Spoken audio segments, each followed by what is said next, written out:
No vídeo de hoje, a narração da lição 4 da revista de Escola Dominical de Adultos da CPAD, terceiro trimestre de 2021, Elias e os profetas de Azerá e Baal. Seja bem-vindo ao Diário Pentecostal Historiando, análise histórica e crítica sobre o movimento pentecostal brasileiro. Se inscreva no canal e siga nossas redes sociais. O povo que não conhece a sua história está condenado a repeti-la. O profeta Elias é um dos mais relevantes personagens da Bíblia. Foi ele que apareceu com Moisés no Monte da Transfiguração, conversando com Jesus. Este destacado profeta é, sem dúvida, um modelo de servo perseverante e fiel para todo cristão. Nesta lição, veremos como Elias desafiou corajosamente a idolatria em Israel, como orava de modo simples, mas cheio de confiança, e como, apesar de tudo o que fez, expôs sua humanidade ao cair em desânimo.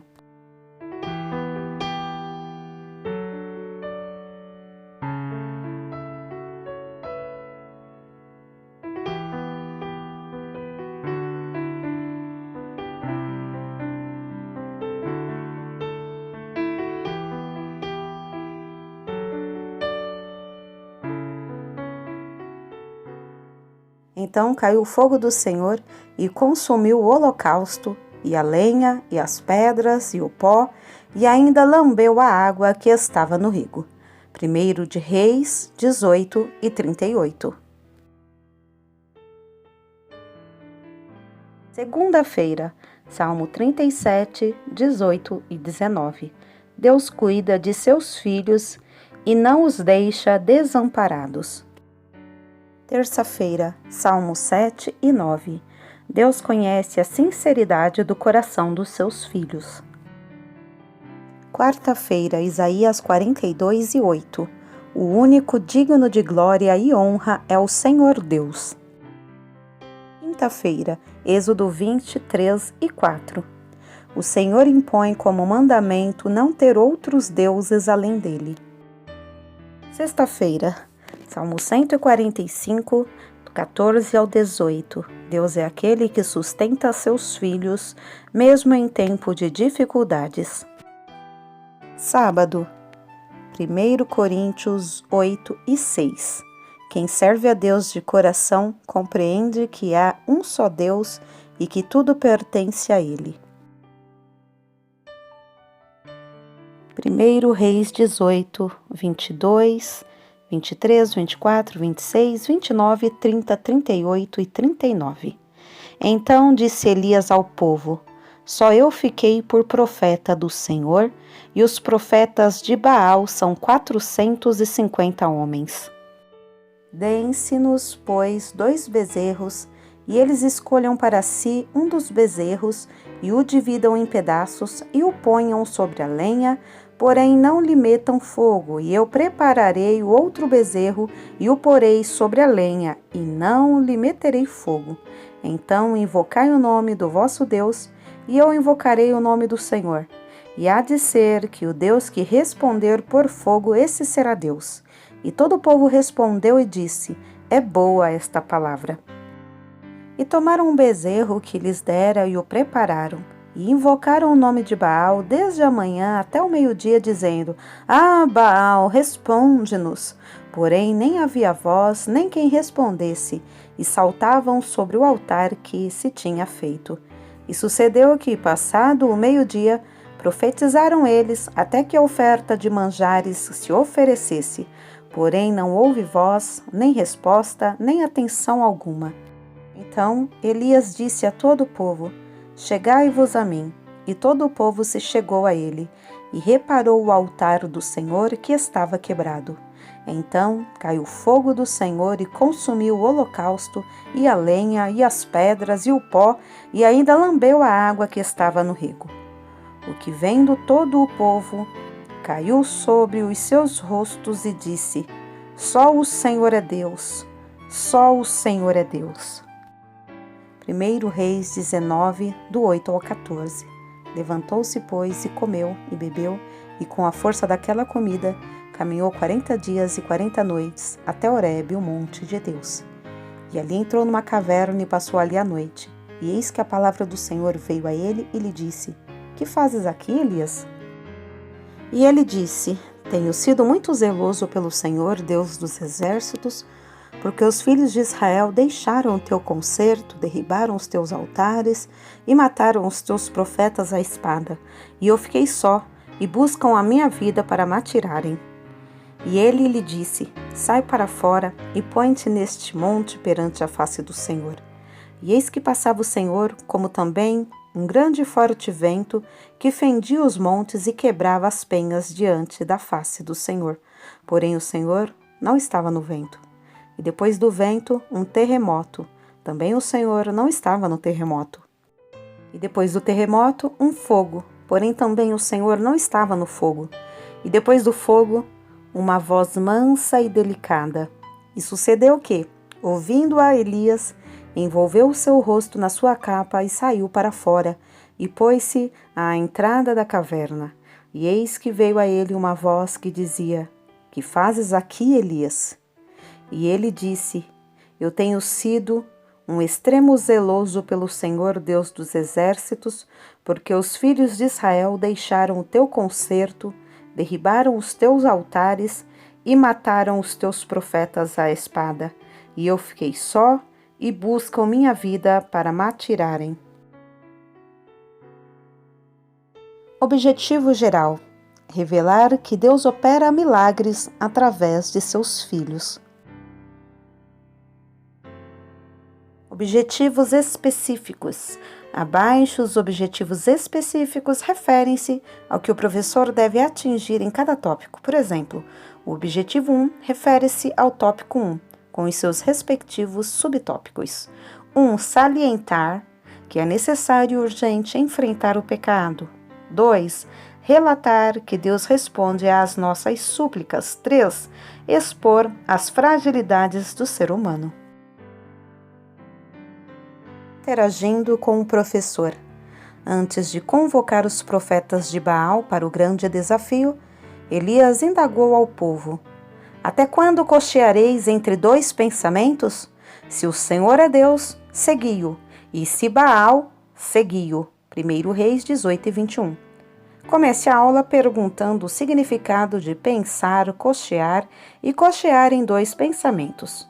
Pensar para decidir ou escolher algo é como pôr as coisas numa balança para se avaliar o peso de cada uma. Ora, a balança pende para um lado, ora, para o outro. Cochear significa mancar como um coxo, capengar, claudicar, pender de um lado para o outro. Quem cocheia dá um passo e se inclina para a direita, e no próximo passo se inclina para a esquerda. É por isso que cochear entre dois pensamentos tem o sentido figurado de hesitar, vacilar. Isso era o que o Elias quis dizer sobre a situação espiritual do povo de Israel. Para refletir a respeito de Elias e os profetas de Azerá e Baal, responda: qual foi o desafio lançado por Elias aos profetas de Baal? O Deus que responder por fogo, esse será Deus. 1 Reis 18, 24b. O que motivou Elias a desafiar os profetas de Baal? Mostrar ao povo de Israel que ele era, sempre foi e sempre será o único Deus verdadeiro a quem deveria servir. Qual foi a primeira providência de Elias nos preparativos para a descida do fogo divino? A primeira coisa que Elias fez foi reparar o altar do Senhor que estava quebrado. Qual foi o desejo de Deus para o seu povo? O desejo de Deus era que seu povo se voltasse para ele através daquela demonstração de poder. Que exemplo a vida de Elias nos deixou? A vida de Elias é um exemplo do cuidado e da fidelidade de Deus, quando o crente fiel decide seguir o que a palavra de Deus ensina e não o que a maioria acha que está certo. O desafio do Monte Carmelo. O zelo de Elias o pôs diante de um confronto. Devido à apostasia do povo e à falta de liderança espiritual do rei Acabe e de outros que lhe antecederam, Elias, como alguém que conhece muito bem o Deus que serve, viu-se na condição de lançar um grande desafio diante de todos. Mandou chamar os profetas de Baal e lhes incitou, dizendo: "O Deus que responder por fogo, esse será Deus." 1 Reis 18 e 24. O profeta foi levado a fazer isso em função da pergunta sem resposta que lançou antes do confronto: "Até quando cocheareis entre dois pensamentos? Se o Senhor é Deus, segui-o, e se Baal, segui-o." 1 Reis 18 e 21. O povo não tinha resposta para esta pergunta porque estava em dúvida sobre quem de fato era o verdadeiro Deus. O problema de não saber a quem adorar. Este triste dilema espiritual se faz presente todas as vezes que o povo de Deus se envolve com a idolatria, pois os que adoram ídolos não conseguem enxergar o verdadeiro amor e cuidado divinos, uma vez que, a despeito de terem todas as características de divindade, esses pretensos deuses não passam de ilusão inventada pelo homem. Entretanto, mesmo sendo falsos, esses ídolos exercem muita força e influência sobre o coração do homem, tornando-o tão ignorante quanto eles próprios. Salmos 135 e 18. Vale destacar que os ídolos não precisam necessariamente ser físicos, pois podem estar camuflados no coração humano a fim de controlarem as decisões e toda a vida de uma pessoa. Jesus nos alertou sobre isso, Mateus 6 e 24.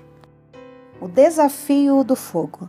Elias tinha certeza de que Deus era com ele e por isso propôs o desafio. O Deus que respondesse com fogo deveria ser adorado. Os que andam com Deus não precisam desafiá-lo para testarem sua lealdade e seu amor. Tais pessoas são tão íntimas de Deus que são impelidas, guiadas, conduzidas em seu coração para aquilo que o Senhor quer fazer. Portanto, não foi a vontade de Elias lançar o desafio, mas a do próprio Deus, para mais uma vez mostrar ao povo de Israel que ele era, sempre foi e sempre será o único Deus verdadeiro a quem deveria servir. A oração de Elias. Os preparativos de Elias. Diante da impossibilidade de resposta de Baal aos apelos de seus adoradores, Elias começou os preparativos para a operação do milagre. 1 Reis 18 e 23. A primeira coisa que ele fez foi reparar o altar do Senhor que estava quebrado, consequência imediata da idolatria. 1 Reis 18 e 30. A seguir, juntou 12 pedras que simbolizavam as 12 tribos de Israel, cavou um rego em volta do altar, colocou a lenha, dividiu o bezerro em pedaços sobre a lenha e pediu para que se derramasse 12 cântaros de água sobre o altar, de tal modo que ficasse totalmente encharcado o que estava nele e o rego em sua volta. 1 Reis 18, do 31 ao 35. Uma oração confiante. A oração de Elias foi simples e curta, contrastando com as súplicas dos profetas de Baal. 1 Reis 18, 36 e 37. Elias queria mostrar que, para Deus responder, não são necessárias cerimônias especiais, sacrifícios ou mutilações. Basta o exercício da fé no verdadeiro Deus.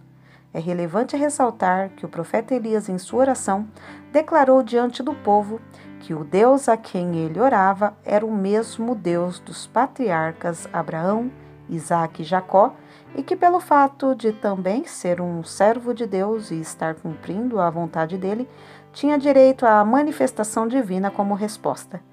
Nesta oração, o profeta expõe o verdadeiro motivo de ter erigido aquele altar e da necessidade de Deus responder com fogo, para que este povo conheça que tu, Senhor, és Deus e que tu fizeste tornar o seu coração para trás. 1 Reis 18 e 37. A misericórdia de Deus. Na oração de Elias, está claro que o desejo de Deus era que seu povo se voltasse para ele através daquela demonstração de poder. A descida do fogo que consumiu o holocausto, a lenha, as pedras, o pó e ainda secou toda a água que estava ao redor do altar, é uma exata comprovação não apenas de que Ele é Deus e está acima de tudo e de todos, mas de que Ele estava dando a Israel uma nova oportunidade de comunhão. A reação do povo foi unânime em reconhecer que o Eterno é Deus verdadeiro. Com isso, a seca, que já durava 3 anos e meio, terminou.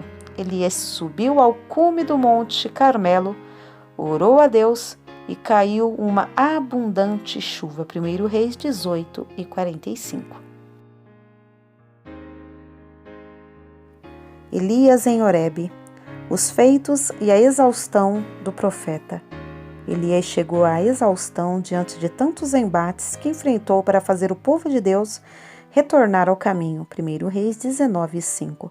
Isso mostra que até mesmo os crentes mais fiéis podem vir a sofrer depressão e desânimo na sua caminhada, mesmo depois de serem usados pelo Senhor de forma extraordinária, como foi Elias.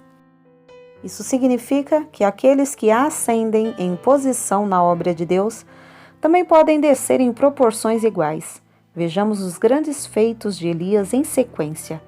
Conseguiu reunir o povo no Carmelo através de Acabe, seu inimigo.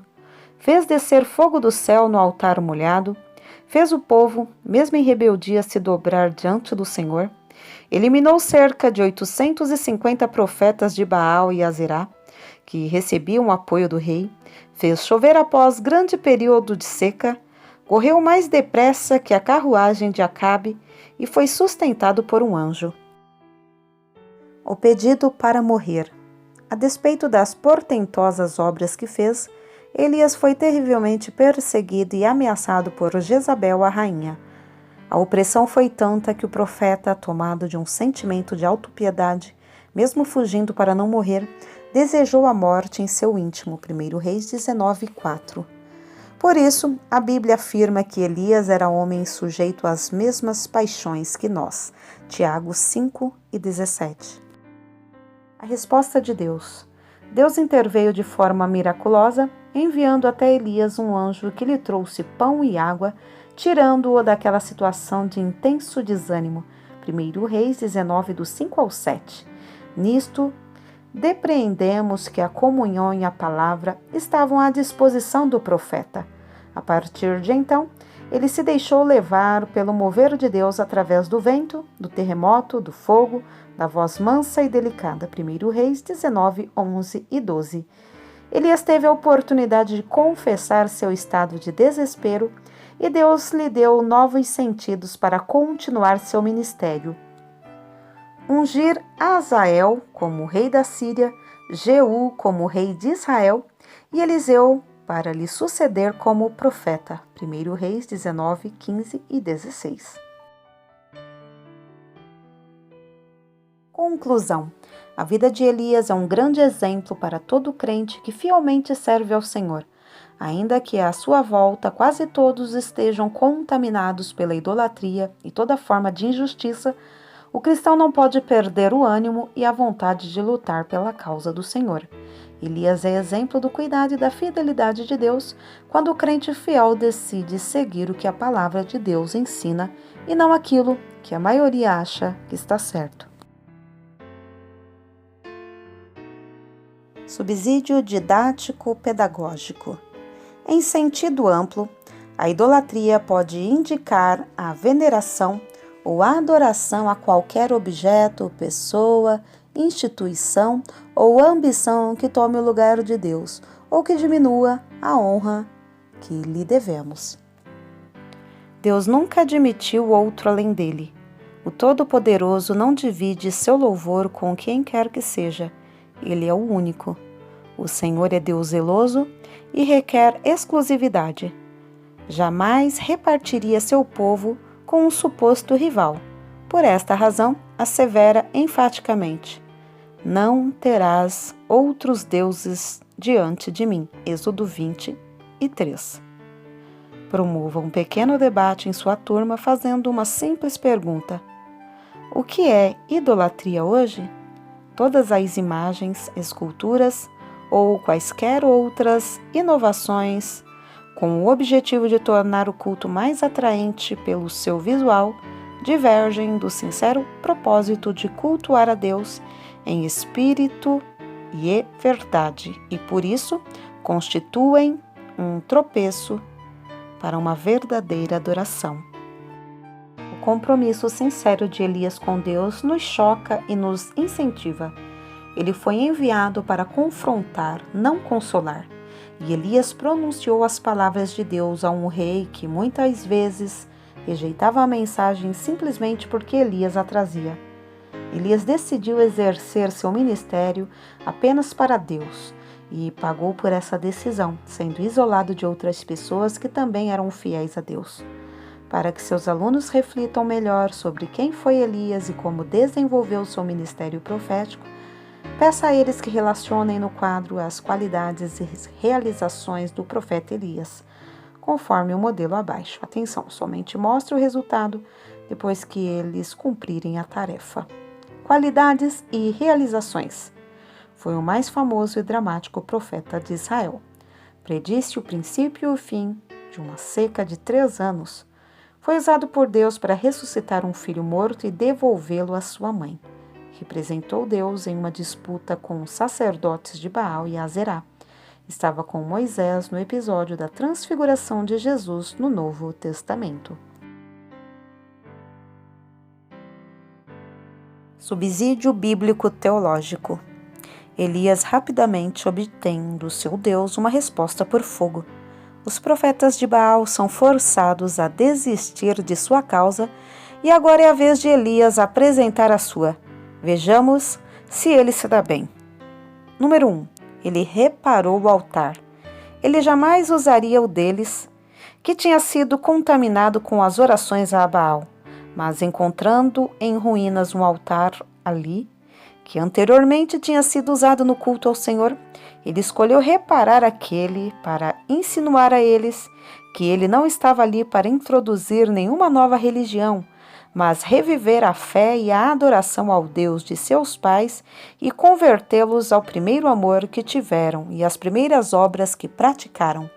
Ele não podia levá-los ao altar em Jerusalém, a menos que pudesse unir dos 2 reinos novamente, o que, para a correção de ambos, Deus determinou que agora isso não devia ser feito. Por isso, pela sua autoridade profética, ele constrói um altar no Monte Carmelo e assim reconhece aquele que anteriormente tinha sido edificado. 4. Então ele solenemente dirigiu-se a Deus em oração diante do seu altar, suplicando-lhe humildemente: lembre-se de todas as suas ofertas e aceite os teus holocaustos, e para comprovar a sua aceitação dela. A sua oração não foi longa, pois ele não usou vãs repetições, nem pensou que por muito falar seria ouvido, mas ela foi muito séria e serena, e mostrou que a sua mente estava calma e tranquila, e longe do ardor e das desordens em que se encontravam os profetas de Baal.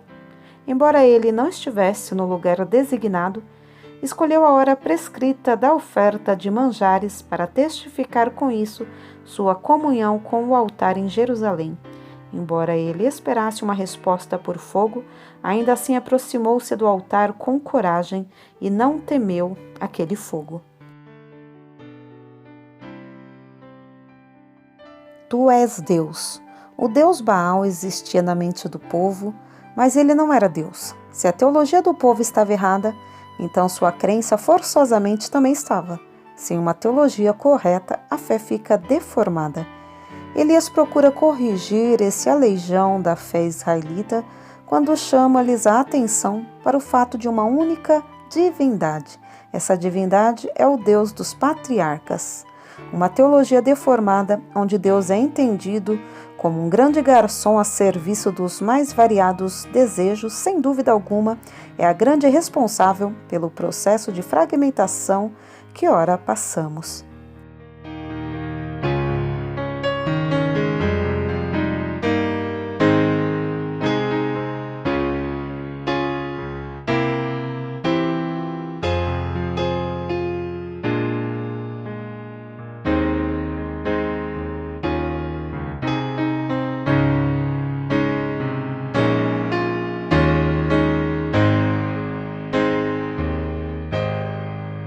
Porque nada podemos contra a verdade, senão pela verdade. Segunda carta aos Coríntios 13:8. Se você gostou do conteúdo deste vídeo, se inscreva no canal, deixe o seu joinha, compartilhe e ative o sininho para receber do YouTube as notificações dos novos vídeos.